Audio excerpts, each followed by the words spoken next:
The Battle of Trafalgar, the great naval clash of 1805, where the British Royal Navy decided it was high time to show the combined fleets of France and Spain who truly ruled the waves. It's a tale of strategic brilliance, staggering arrogance, and a bit of good old-fashioned luck. Let's set the stage. Europe, early 19th century, a time when Napoleon Bonaparte, the Corsican upstart turned Emperor of France, was busy rewriting the map of Europe with his armies. The only thorn in his side? The British, safe across the English Channel, with their pesky Royal Navy ensuring that Bonaparte's dreams of invading Britain remained just that, dreams. Enter Admiral Horatio Nelson, Britain's naval darling. A one-eyed, one-armed bundle of naval genius, patriotism, and quite possibly the most reckless bravery the high seas had ever seen.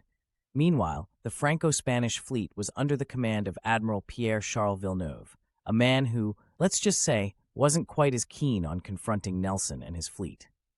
The French and Spanish had a plan: break the British naval blockade, join forces with other fleets, and support Napoleon's invasion of England. Simple, right? Well, not quite. Villeneuve's fleet was blockaded in the port of Cadiz by Nelson. The French admiral tried to sneak out, probably hoping the British would be too busy with their afternoon tea to notice. Spoiler alert, they noticed.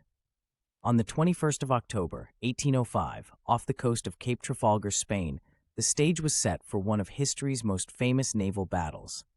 The British fleet, with 27 ships of the line, faced a larger Franco-Spanish fleet of 33 ships. But numbers aren't everything, as we shall see. Nelson, in his flagship HMS Victory, decided to throw the rulebook out of the cannon port.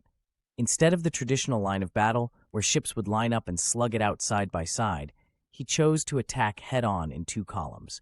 It was bold, it was risky, and it was pure Nelson. The plan was simple: break the enemy line, divide and conquer. The British ships charged, cutting through the Franco-Spanish line in two places.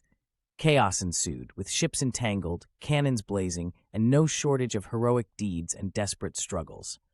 Amidst the cannon smoke, something remarkable happened. The British, with their superior gunnery and seamanship, began to turn the tide, ship by ship. It was like watching a well-oiled machine dismantle a slightly rustier, bigger machine. The Franco-Spanish fleet was in disarray, their ships being captured or destroyed one after another. And then, the moment that has been etched into naval lore, Nelson, ever the hero, was struck by a French sharpshooter. The bullet found its mark, and Britain's greatest naval hero fell. His last words, reportedly, were, "Thank God I have done my duty." By the end of the battle, the Franco-Spanish fleet was decimated. 19 of their ships were captured or destroyed, compared to 0 for the British. It was a stunning victory for Britain and a crushing defeat for Napoleon's naval ambitions.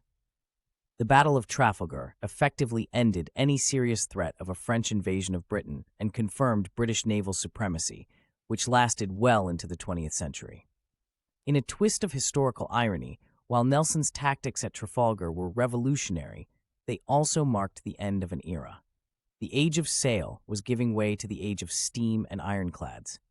Nelson's victory at Trafalgar was the last great hurrah of the wooden warship.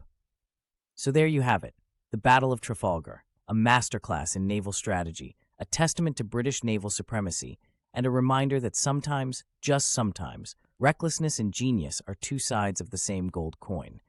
Nelson might have lost an arm, an eye, and eventually his life, but he certainly didn't lose his sense of dramatic timing.